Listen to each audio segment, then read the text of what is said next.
나는 공직자가 아니기 때문에 그 얘기는 나는 출마를 하겠다. 그러니까 저출산 부위원장은 뭡니까? 어차피 대통령 주도로 하는 거기 때문에 나는 비상근 아니냐. 그러니까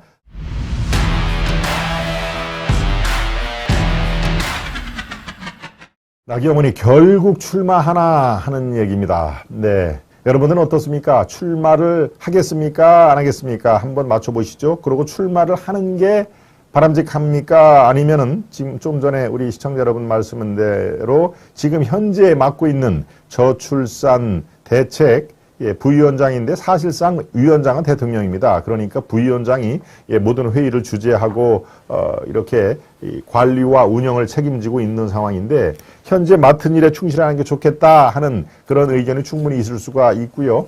네, 여기에다 또 기후대사까지 맡고 있습니다. 지금 기후변화, 지구온난화를 어떻게 하면은 조금이라도 늦출 수 있을까라고 하는 기후대사라는 중책을 맡고 있는데 거기에 충실히 하는 게 그게 국가와 나라를 위한 그 길이 아니겠느냐라고 하는 그렇게 얘기를 하는 목소리도 지금 점점 커가고 있죠. 그래서 나경원이 상당히 지금 고심에 고심을 거듭을 하는 그런 모양새인데요.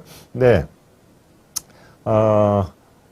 얘기를 좀 들어보려고 어제 제가 전화를 해봤더니 역시 뭐 통화가 안 되는군요. 예, 상당히 고심을 해 보는 그런 상황입니다만은 최근의 상황은 나경원의 그렇게 녹록치 않은 상황으로 전개가 되고 있습니다. 네, 지금 상황이 바로 윤석열 대통령의 용화대라고 그러죠. 용산청와대 대통령실하고의 갈등 관계가 표면적으로 지금 불거지가 있죠. 더더군다나 두 건에 대해서 갈등 관계가 있습니다. 뭐라고 얘기를 했을까요? 여러분들이 잘 아시다시피 금요일과 토요일에 벌어진 상황이 어땠습니까?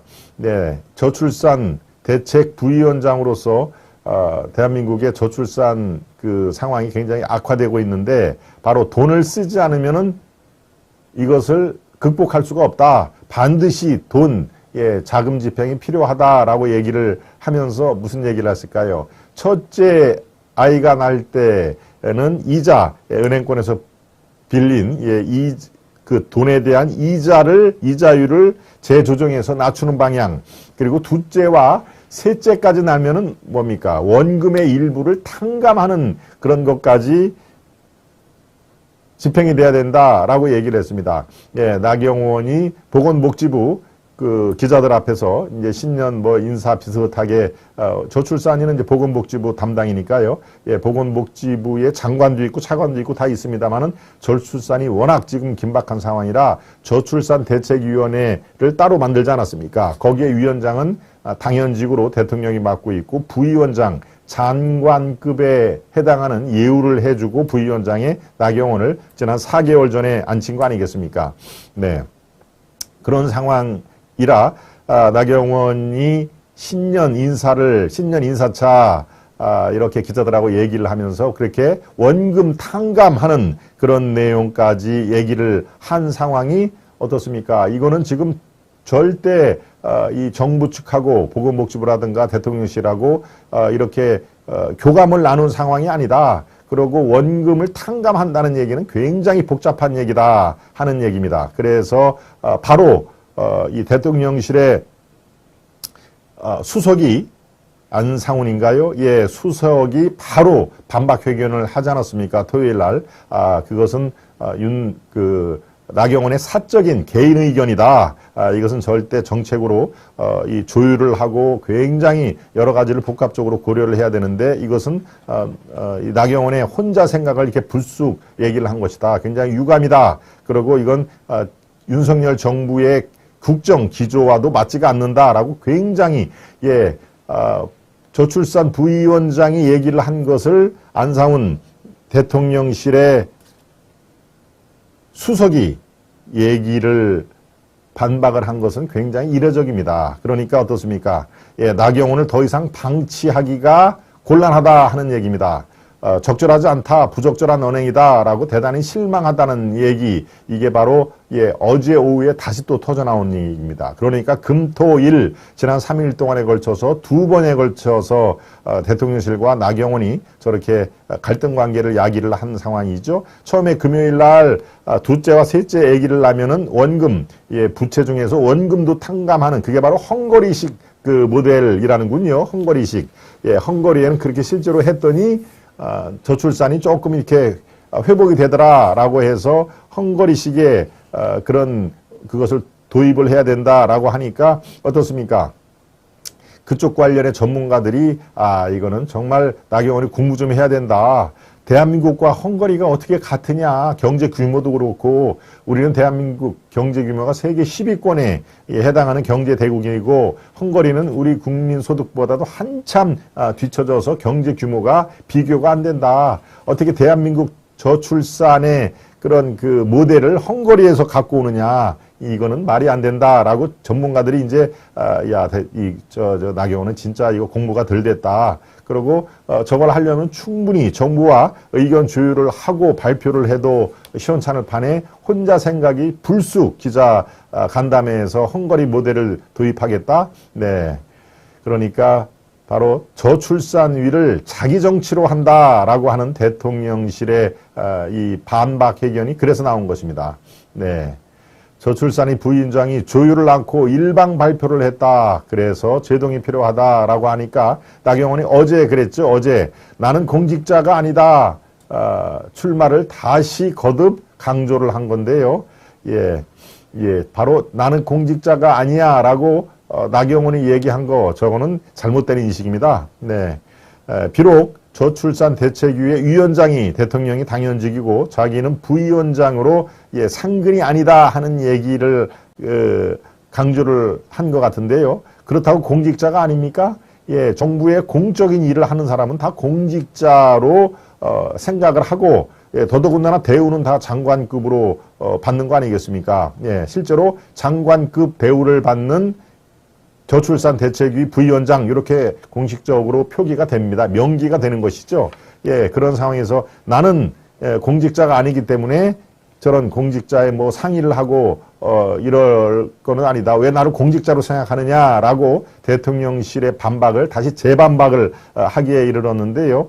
저 인식은 전 분명히 잘못됐습니다. 나경원 스스로가 저출산 부위원장 또 기후대사 기후변화협약의 대사로 임명되는 상황에서 공직자가 아니다. 네, 저거는 당의 원내대표까지 맡은 사람으로서 나는 공직자가 아니기 때문에 내가 민간인으로서 마음대로 해도 돼라고 하는 그런 뜻일까요? 저 나경원의 대응은 저게 굉장히 잘못됐습니다. 공직자가 아니라는 그 인식 자체는 많은 사람들의 실망을 일으키기에 충분한 상황인데요. 그래서 물론 나는 공직자가 아니기 때문에 그 얘기는 나는 출마를 하겠다. 그러니까 저출산 부위원장은 뭡니까? 어차피 대통령 주도로 하는 거기 때문에 나는 비상근 아니냐. 그러니까 여기에서 3, 4개월 일만 하고 다시 나는 당대표로 출마를 해도 크게 저촉될 거 없다라는 것을 강조를 하는 의미에서 나는 공직자가 아니냐라고 얘기를 한 거, 그 뉘앙스는 제가 이해를 하지만은 저 자세 그리고 저 워딩 자체는 대단히 잘못됐다라는 것을 그래서 지금 나경원은 본인의 한 얘기 그리고 섣부른 그런 그 워딩 그리고 이 신년에 들어와서 각종 전국을 누비면서 신년회에 참석을 하고 하는 건 뭡니까? 당대표 출마하겠다는 의지를 표현한 것이거든요. 이 당대표보다도 자기는 저출산이라든가 기후변화 대사 이런 거에 충실하겠다는 얘기면 어디 전국을 돌아다니면서 그 당원들을 만나고 돌아다닙니까? 그거는 적절치가 않은 얘기죠. 그러니까 바로 그런 여기저기 다 신년회에서 악수를 하고 마이크 잡고 얘기를 한다는 얘기는 출마 쪽으로 마음은 기울었다 하는 얘기입니다. 기울었으되 대통령실과의 조율 이게 필요한데 당신이 그 지지율이 지금 많이 나오니까 한번 잘해봐라. 우리는 이 윤석열 대통령의 성공을 위해서 같은 팀이다 라는 메시지를 들어야 출마 선언을 하는데 절대 그렇지가 않죠. 오히려 대통령실은 부정적인 기류를 띄우고 있습니다. 그러니까 대통령실의 수석이 저렇게 나경원의 아주 얕은 헝거리식 그 출산 장려 대책을 갖고 온 것을 갖고 이건 공부가 덜 됐다. 이거는 대통령 국정 기조와도 맞지 않는다라고 매우 이로적으로 반박을 하지 않았습니까? 네. 예, 홍준표 대구시장 가만히 있지가 않았죠. 나경원 이런 모습 제가 지금 말씀드린 거에 대해서 참 품격이라고는 참 없다. 예, 친이 잔박 이제는 또 친윤 이런 얘기를 했습니다. 뭡니까? 이명박 때 들어가서는 친이로 그렇게 행세를 하고 그 다음에 또 탄핵 바람이 불 때는 저쪽으로 넘어가려다가 원내대표를 안 시키는 바람에 그대로 자유한국당에 남아있지 않는 걸 내가 다 안다. 예, 그 당시에 그 홍준표가 당대표였나요? 그러니까 이 바른정당 그쪽으로 넘어가려고 다 했는데 거기서 원내대표를 하라 본인이 하고 싶다라고 얘기를 한 모양입니다. 그러니까 그게 이루어지지가 않자 원내대표를 나한테 안 줄 거면 나는 안 넘어간다라고 그대로 자유한국당에 남아있다. 그래서 잔박입니다. 잔류할 때 잔, 예, 친박할 때 박. 그래서 진박이 아니라 저건 잔박이고요. 잔류를 했다. 원내대표를 안 준다. 그런 내용을 내가 다 아는데 참 무슨 소리냐라고 홍준표가 나경원을 겨냥을 한 것이죠. 그런데 이제는 또 윤석열 정부 들어와서 또 친윤 행세를 또 하려고 한다. 참 이 얘기는 정말 아주 안타깝다 하면서 이렇게 얘기를 합니다. 내용 없이 이미지만으로 정치하는 시대는 끝났다. 얕은 지식으로 얄팍한 생각으로 이미지만 내서 그만큼 들였으면 이제 그만해도 된다고 전한 것이죠. 자기 역량으로 자기 노력으로 자기 지식으로 국민에 대해 진심을 갖고 정치를 해야 그 정치 생명이 오래간다는 것을 깨달아야 된다라는 얘기를 홍준표가 누구한테? 나경원에게 직격탄을 날리는 것입니다. 네. 홍준표와 나경원은 구원이 있습니다. 구원이. 2017년 11월 말에 당시 원내대표 경선을 치렀는데요. 예, 자유한국당이죠. 그 나경원이 그 당시 대표였던 홍준표 대표는 보수의 품격을 떨어뜨리고 국민을 등돌리게 하는 막말을 더 이상 인내하기 어렵다고 한 것을 홍준표가 기억을 하고 있는 것이죠. 그래서 저 나경원이 옛날에 내가 품격이 없다고 그렇게 나를 비난했는데 바로 지금은 보수의 품격 운운하며 비난할 때 참 어이가 없었다. 그렇지만 요즘 나경원 하는 거 보니까 품격이라는 거는 아예 찾아볼 수가 없더라 하는 그것을 품격이라는 말을 쓰면서 이렇게 돌려준 것입니다. 예, 이처럼 나경원의 지금 당대표와 지금 저출산 부위원장의 어떤 양자를 이 선택을 못하고 지금 이렇게 두 다리를 걸친 모습이 꽤 오래 지속이 됩니다. 이 여론조사에서 나경원이 당심 이른바 보수 진영에서 계속 선두로 나오자 나경원이가 출마를 해야 된다라는 얘기가 있었고요. 본인이 이번이 기회다. 왜? 지난번에는 이준석에 밀려서 2등으로 됐죠. 이준석이 1등, 나경원이 2등, 3등이 바로 지금 원내대표하는 주호영 아닙니까? 주호영. 네.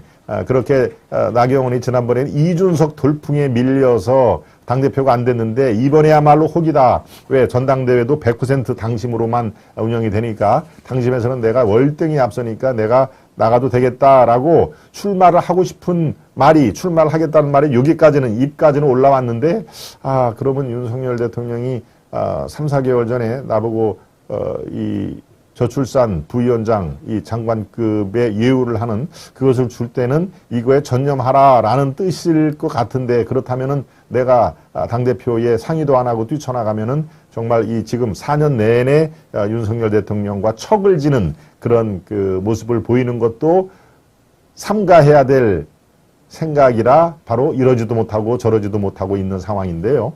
여기서 한 가지 더 있습니다. 바로 지지율 자체가 깡패라는 얘기가 여의도 정치권에서 나오는 얘기입니다. 지지율이 저렇게 계속 이 보수 진영에서 1위가 나오면은 나경원이가 출마를 안 할 수가 없는 상태다. 즉 지지율 자체가 저렇게 고공행진을 하면은 결국은 나경원은 거기에 유혹을 빠져나오지를 못할 것이다 라고 출마를 결국은 이 설 연휴 전에는 출마 선언을 할 것이다 라는 얘기가 지금 여의도에서는 지배적으로 나오는데요. 나경원 입장에서는 제발 윤 대통령이 뭐라도 한마디를 좀 해줬으면 좋겠다라는 것으로 청와대에 이 용화되죠. 용산 이 대통령실에 전화 오기를 윤 대통령이 직접 자신을 찾는 전화를 해주기를 바라는 마음이 속으로 아주 굉장히 클 것입니다. 최근 여론조사 나경원 35, 김기현 15.2, 유승민 13.7, 안철수가 12.4 이렇게 나왔습니다. 그러니까 이른바 보수 진영, 당신은 어디를 지지하십니까? 라고 나는 국민의힘 지지자입니다. 라고 하는 사람들을 따로 떼놓고 여론조사를 하면 저렇게 나경원이 껑충 높은 상황이죠.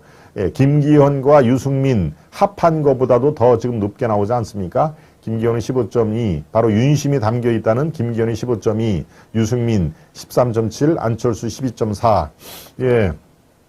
김기현은 지난주에 바로 이 아시아투데이 제 옆에서 대담을 한 거 여러분들이 지켜보셨을 것이고요. 안철수 대표는 수요일 날 신년 특별 대담을 합니다.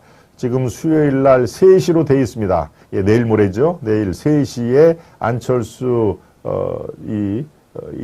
의원이 저와 라이브로 3시에 신년 특별 회담이 신년 특별 대담이 예정이 돼 있으니까요. 안철수를 또 지지하는 분들도 우리 시청자 여러분들 꽤 많으실 텐데 기대를 해 주셔도 좋습니다.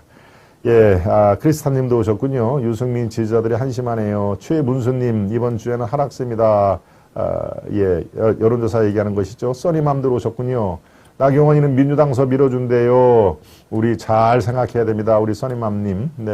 소리님도 오셨네요. 대통령실에서 나경원 대표 출마를 막는다면 민주당 꼴난다. 윤핵관 패거리 정치 부활 중 정정당당 당원들의 심판을 받으면 돼. 지금 소리님의 그 말씀도 지금 일리가 있습니다. 저렇게 특정인을 대통령실에서 주저앉히거나 하는 게 아주 지금 침묵하는 많은 중도층이라든가 많은 분들의 역효과를 낼 수가 있는 것이죠. 저 대통령실이 어떡하려고 자기에게 편하지 않다고 주저앉고 여론조사가 잘 나오는 후보를 주저앉힌다 싶으면은 지금 민주당이 그래서 욕을 먹는 거 아니냐. 민주주의에 반하는 행동을 한다고 그래서 욕을 먹는데 만약에 그렇다면은 그런 그 행동이 실제로 벌어지면은 민주당과 국민의힘이 뭐가 다르냐라는 그런 말씀이시죠? 소리님의 말씀을 많은 분들이 또 이렇게 유념을 하시는 것 같습니다. 돈린님, 왜 자꾸 나경원 의원을 까는지 모르겠네요. 나경원 적극 추천합니다. 돈린님, 그렇습니다. 지금 상황에서는 나경원을 지금 홍준표라든가 많은 분들이 정말 욕심이 너무 많다. 대통령이 저출산 대책위 부위원장과 기후 대사를 시켰으면 거기가 얼마나 중요하냐. 지금 대한민국의 미래 명운이 걸린 건데 그것을 전념하는 모습이 필요하지 않느냐. 그리고 당대표, 원내대표 이것은 그 다음에 차기로 해도 충분히 가능하지 않느냐. 지금 아니지 않느냐라는 목소리에 지금 상당히 지금 발목은 잡힌 상태입니다. 이것을 말씀드린 대로 여론조사 결과가 깡패라는 얘기. 그러니까 여론조사 결과가 지금 이번 주에도 계속 지금 저렇게 나오면은 본인은 이번이 내 마지막 기회인가 보다 싶어가지고 이 설 연휴 전에 출마할 가능성이 현재로서는 대단히 높다라는 것으로 제가 정리를 해드립니다. 돈리님, 봉화고추 농장님, 병원 갔다 늦었어요. 지금 오셨군요. 늦지 않았습니다. 우리 봉화 농장님. 도희님, 나경원 대표 시절 뭐 했는지만 보세요. 인물정치, 쇼정치, 준석이를 키우고 도희님과 도희님, 지금 상당히 이렇게 토의를 하고 계십니다. 도희님 말씀 공감합니다. 양순영님. 나경원 외에는 대안이 없습니다. 우리 황상형님, 좋습니다. 이렇게 지지를 하고 하는 거야 우리 시청자 여러분의 자율의지죠. 또 실제로 그런 거에 대한 종합적인 정보를 드리기 위해서 제가 이렇게 말씀을 드리는 거니까요. 어떤 후보, 특정 후보가 제일 낫다라고 저는 그렇게 얘기할 물론 제 마음속에는 있습니다. 그게 이제 임박해서 그게 많이 드러날 텐데요. 여러분들이 누구를 지지한다, 뭐 나경원이다, 또 안철수다, 김기현이다, 또 뭐 여러 가지 있을 수 있죠. 이 황 총리, 또 황교안 총리가 지금 다시 해야 된다. 뭐 여러분들의 어떤 그 의견이 분출할 수는 있습니다. 그런데 종합적으로 이렇게 뜯어보고 연구를 하고 그럴 정도의 시간은 남아 있으니까요. 네, 우리 황상희님 의견 좋습니다. 예, 금빈님, 소리뜰님, 네.